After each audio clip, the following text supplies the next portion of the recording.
a champion of GBV. And a GBV champion. GBV training champion.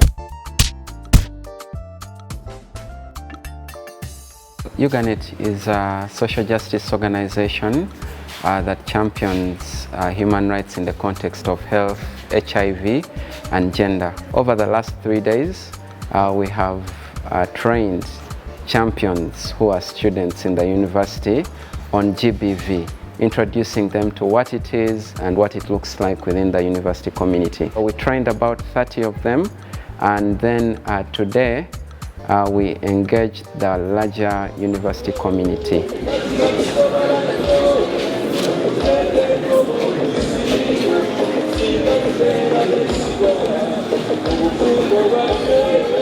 We are going to have a lot of experience, a lot of learnings to share from you and from us.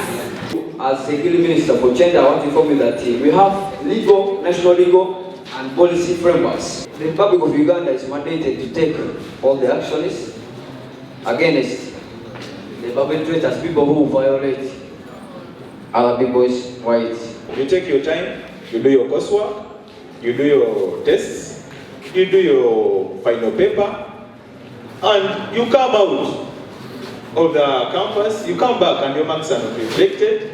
When you reach out to this lecturer, I will tell you, I think you let us meet up somewhere for your marks.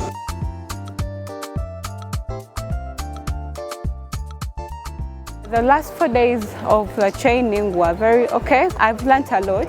I've learned how to help these survivors, like where to go first in case they've gotten a problem, to protect their confidentiality and all that. We experience this gender-based violence each day in our university. You find there are places whereby at night it's always dark. There are no lights, and you find students being abused, sexually abused, even in our hostel. So I really got concerned about that. I'm also a survivor of gender-based violence and sexual violence. What I've learned from the conference, what can we do after being violated? Like, which people do we have to approach first, and how do we address ourselves to those counselors and the public? I got a scenario in Chambogo University whereby we had a girl who was slapped by a lecturer, so I couldn't know how to handle. So when I joined this program, I learned a lot of how could I help this fellow student of mine in case he has challenges. Me, myself, I'm a survivor. There's a time actually, so I was coming, but then these soldiers, because me, I'm an evening student, I was moving, the guy called me, I refused, and then he tapped on my bum. I felt bad, but you know, he was big. I couldn't slap him or something. I just turned and just put that bad facial. In case, like, if I'm moving and someone does that to me right now, I can either report you or I can beat you or slap you, because that's really humiliating.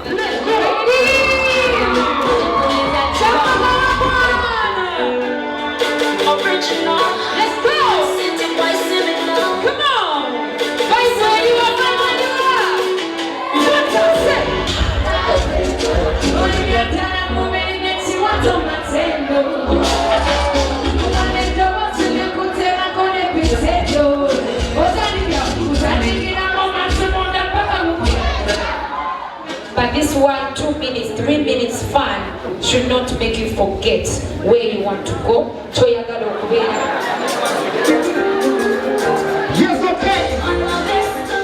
Students definitely know what GBV is and that it happens. However, from our interaction with them, we could tell that there is need to engage them more, such that they're able to understand the nitty-gritties of GBV. They talked about power, how people violate power when it comes, for example, their leadership. I'm a leader in Chambogo University.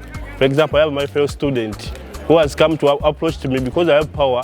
I decided to ask her to first involve in sex activities before I can help her. Not just violating people's rights when I'm using my power. So my lesson was that we can use our power in a genuine way than misusing the power to abuse people's rights. That general call to our students of Chambogo University even to our lecturers that we have, is that they shouldn't use these offices. The lecturers basically and the other administrators shouldn't use these opportunities to infringe on our rights as students of Kyambogo University. And the clarion call to the students is that they should be open. In case of any case, they shouldn't fear any intimidations, but they should come out and report. That we grow a community of leaders tomorrow that understand the power balance between women and men.